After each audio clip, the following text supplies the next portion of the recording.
public hearing.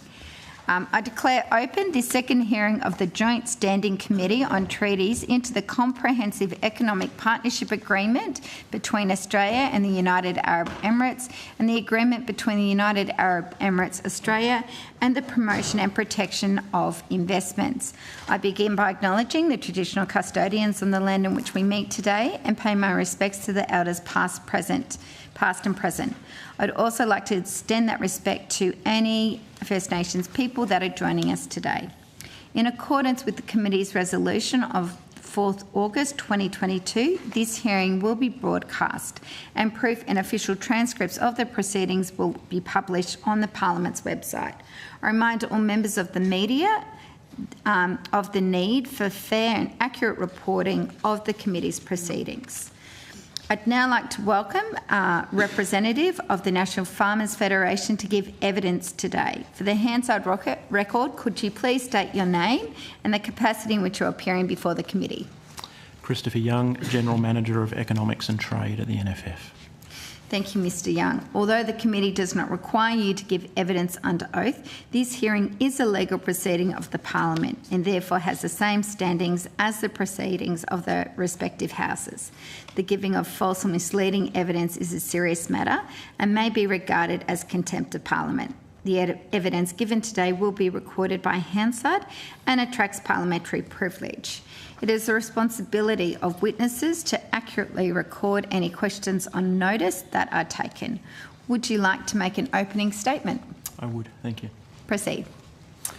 As just mentioned, my name's Christopher Young. I'm the General Manager of Economics and Trade at the National Farmers Federation, which is of course the peak body representing farmers and agriculture in Australia. Thank you for the opportunity to appear today, and thank you to the Secretariat for accommodating some last-minute changes in my appearance timing from last week. Committee members, the success of Australian agriculture is intrinsically linked to international trade. In 22-23, agricultural exports reached $80 billion, with more than 70% of our total produce exported, and 80% of that exported under FTAs. Since 2000, we've signed 18 FTAs, and the UAE CEPA is an important addition to that list. The UAE represents a $2 billion market for agricultural products, with canola, sheep meat and beef being the principal exports from our sector. While the tariff reductions in and of themselves may be relatively modest, the deal will be an important contributor to Australian agriculture's web of trade deals, our efforts in geographical and trade partner diversification, and our trade advancement in an important and growing area in the Middle East and North Africa. On the goods access component, we strongly welcomed the removal of the existing 5% tariff schedules for nearly all products. Beyond this, our submission that you receive provides comments on some of the broader aspects of the deal. While we've always stated that goods and service access should be the primary focus of FTA negotiations, it is clear that contemporary deals will continue to include additional aspects. As outlined in our submission, we welcomed the Investment Cooperation in Food and Agriculture MOU. We suggested improvements to how the Sustainable Agriculture and Food Systems chapter could be communicated and raised concerns around the development process of the animal welfare article and the precedent that it sets for future deals. But our submission made a number of recommendations as to how we believe these issues could be addressed. That said, we believe that the UAE-Australia CEPA should be ratified by Parliament as soon as possible. We thank the government and negotiating officials for their work in securing this deal, and we similarly encourage swift action to be undertaken to secure a meaningful deal with the broader GCC. Thank you, Chair.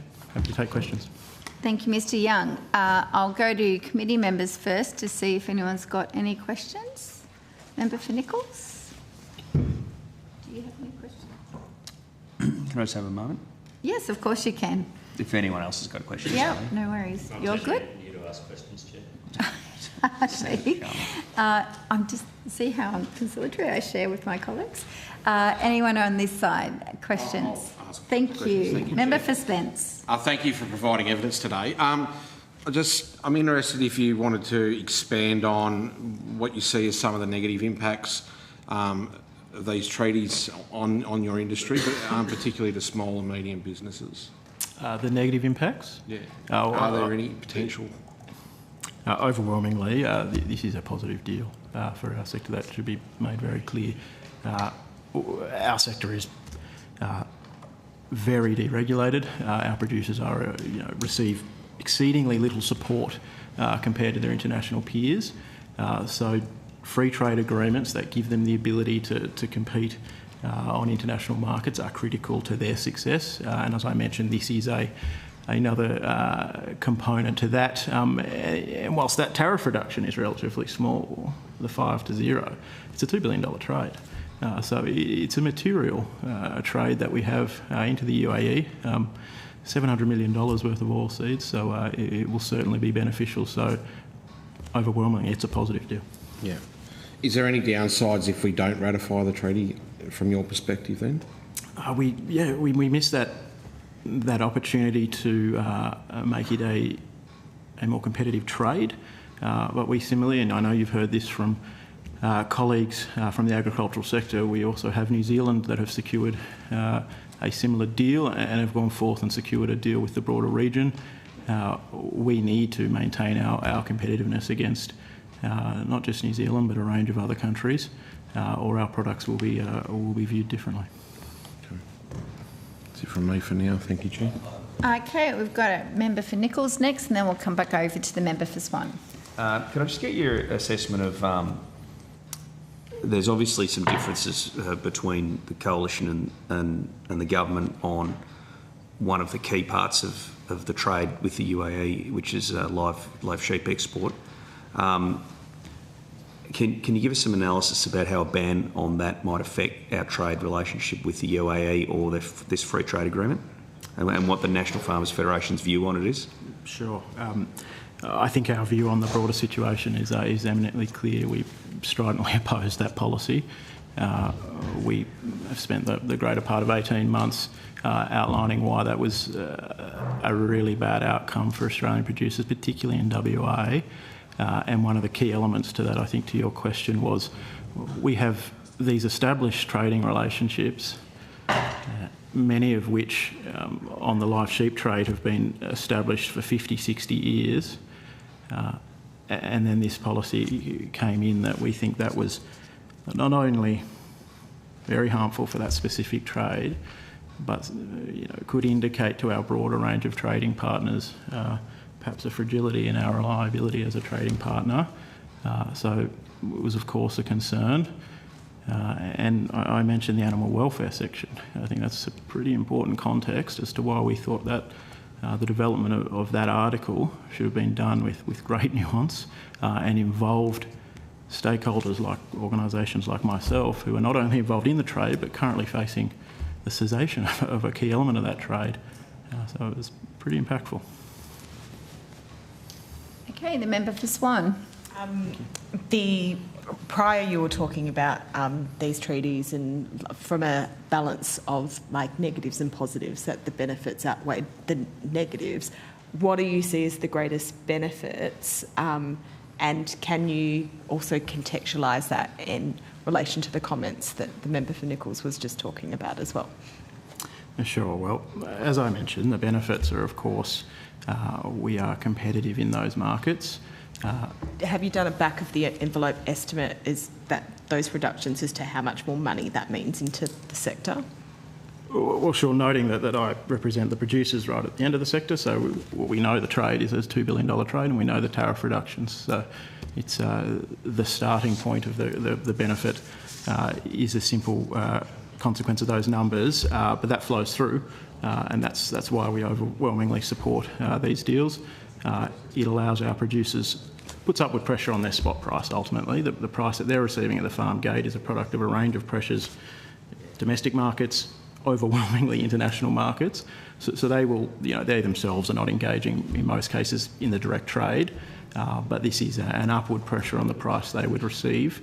And then you direct me over to the previous question. Well, we've seen firsthand when we have West Australian sheep producers, for instance, that now don't have one of those upward pressures because there's a market that has been closed.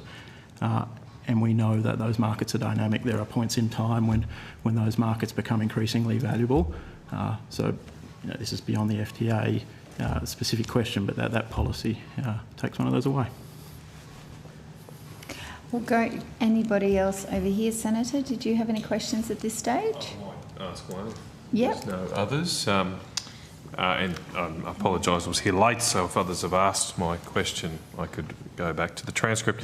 I just wanted to follow up from our hearing last week. I don't know if you had opportunity to see that, but there were some was some evidence that the department or the government hadn't really consulted with the agricultural sector around the inclusion of animal welfare provisions within the text. So I just wanted to get your take. Were you consulted with by the government ahead of seeing or hearing about that there would be an animal welfare section in the agreement? Thank you, Senator. As you see in our submission, we were disappointed with that. In preparation for today, and I was reading the evidence given by colleagues, I reviewed the number of times that we were engaged through the development of the deal. We were consulted. That's clear. I don't want it to be represented. I'm saying that the DFAT did not consult us. They did. Our issue comes to the nature of those consultations. Looking at one of the references made in the previous hearing, it refers to open consultations where you have a range of stakeholders, not just agricultural, representatives from unions, representatives from private businesses. And so the nature of those consultations are broad. And so separate to that, we had a number of briefings with just National Farmers Federation members. Similarly, myself, I engaged directly with DFAT, as you would expect, as they're doing these deals. There is, of course, a reticence to share with us information around things like goods access. I get that. We are talking about pretty commercially meaningful elements of a deal. Where we were disappointed was we think there was much greater scope to share with us details around elements of the animal welfare chapter. This is a trade negotiation. We represent a supply chain that is the trader to our customers. We cannot think, and this is why I've said that I think if this is going forward, it should be recommended that we are the primary stakeholders looking at these separate elements. And I know there are other bodies talking for us to be excluded from that, which I find extraordinary. To your point, and I'll wrap up, Senator, it would be incorrect to say we were not consulted. That would be a misrepresentation. Similarly, I think we could have been consulted differently and better. Okay, thank you. Just going to the specifics, the department told us last week that they'd invited a variety of stakeholders, and in this case we're particularly talking about the Australian Live Exporters Council, that they were invited to a meeting on the 14th of June last year to discuss matters where, at least it was implied from memory, that the department raised or told people about this animal welfare stuff. Did you go, or were you invited, or did you go to the meeting on the 14th of June 2024? I did, Senator, and that particular one is the one, to the best of my understanding, I did not organise it. It was a broader negotiation with a range of, beyond agriculture, a range of different... How many people would have roughly... Question would be better directed to DFAT, Senator. I would not be able to give you that accurately. The best of my recollection... Talking more than 10 though, like it was... Oh, I believe so. Yeah, I believe so. And as I said, separately we have NFF-specific briefings, but we did not go into the detail of... So in that broad meeting, the animal welfare issue was raised. This is the meeting on the 14th of June. I cannot recall specifically if it was raised. It certainly wasn't discussed in detail. I mean, understandably, there was a range of stakeholders, as you said, so those provisions may not have been that germane to the others. But in the individual meetings you had with DFAT, did they raise animal welfare before you saw the text, before you saw the what was in the agreement? Not specifically. As you would appreciate. Not specific. Generally, of course, but the specific text, and this is to the crux of our point, the text itself, we don't have overwhelming concerns around it. Our concern is where that leads, but I would have thought we would have been a very useful stakeholder to see some of the more specific elements of it. Okay. ALAC has written to us. I've missed the start of the meeting. Yeah, in a private meeting, we accepted that as a submission. Okay. ALAC was comfortable with us publicly. Right. Yeah, so I can refer to it now without problem. I don't really need to refer to the specifics anyway, but ALAC has written to us since the hearing. They said that, look, what they wanted out of if there were to be any animal welfare type discussions in the agreement, what they wanted was a process whereby changes specifically to SCAS could be reviewed by, or there'd be an input from the UAE, so that would, in their view, will help maybe not get extra red tape. They claim to us, at least, that has not been included in the agreement. Have you got any comment about that, about this particular text, and whether things could be improved maybe in the future around the regulatory arrangements in this space and how it affects our trading partners? Yeah, I do. I think it's on the public record. We supported ALEC's position on that in the development process and the specific elements of what they proposed. I would agree with the comments. That is not what is in this in the article in the economic cooperation chapter. It's a great example of where I think in this instance we are clearly talking about these are trading arrangements. SCAS is a pretty unique regulatory mechanism. Of course, stakeholders like ALEC, the National Farmers Federation, should be involved, and that's exactly the recommendation I've made in my submission. All right, thank you, Chair. The member for Coringamite. Thank you very much. Thanks for being with us today. I'm just interested, under this potential free trade agreement, it does provide Australia with an opportunity to diversify our trade, and understanding that your area is agriculture. Would you agree with that? And what are the key areas do you think that where the benefit will be and where the opportunities lie? Sure. As you would know, that the tariff schedule was fairly low to start with, and so the markets that I think are meeting the demand, to a great extent, we were servicing those markets before the deal. The 5% wouldn't necessarily exclude entire product lines. So I think what we see in the current trade is pretty well, I would expect, what we will continue to see, though we will see those now become more competitive. It established us as a partner with complete liberalisation.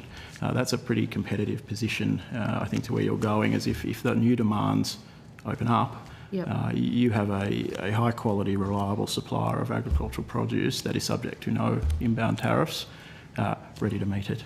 So that's a good position. And I think you would have heard from a lot of my colleagues, great deal, this is a good deal, get it signed, get it in place, let's turn our attention to that broader region. It is a fast-growing region, it is a young region, and I think we should, in many respects, view this in two parts. It's a great deal in and of itself and a really good stepping stone to the broader GCC, which then may offer diversification opportunities. So you're gearing up for that in the agricultural sector, you're gearing up for that now, and really working with your members to look at where you can exploit opportunity?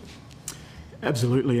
My colleagues from the dairy industry are very alive to the opportunity that broader deal could offer. Their dairy counterparts in New Zealand have done that, so it makes sense that they're alive to that.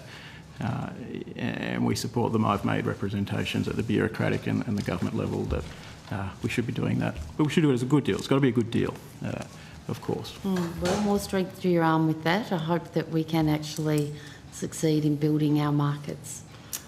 Thank you.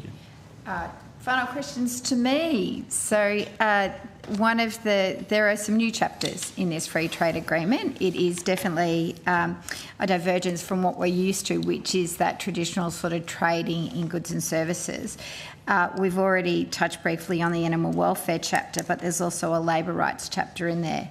Are you satisfied that our farmers and ag industry can meet the requirements of those chapters, the animal welfare chapter and labour rights? I'll start with the animal welfare one. Well, it applies to both. We are a world leader in animal welfare production on farm. That is backed up by reams of evidence, so I have no concerns whatsoever that Australian producers will be world leaders. I think I've given enough positions on my concerns with that chapter. And the labour rights, I'm not as familiar with that section that I am with others. I manage our trade areas, but similarly, we are a highly regulated country, highly regulated industry that prides itself on its employment credentials. Great, thank you. I am going to wrap this one up. If that's with the indulgence of members, we've just been advised we're going to be getting some divisions, and we want to make sure that we get this one wrapped up in time. So I'd like to thank you for your attendance today. You'll be sent a copy of the transcript of your evidence, and we'll have the opportunity to request corrections to transcript errors. Please send your response to any of these questions on notice during this hearing to the Secretariat by close of business the 7th of February 2025.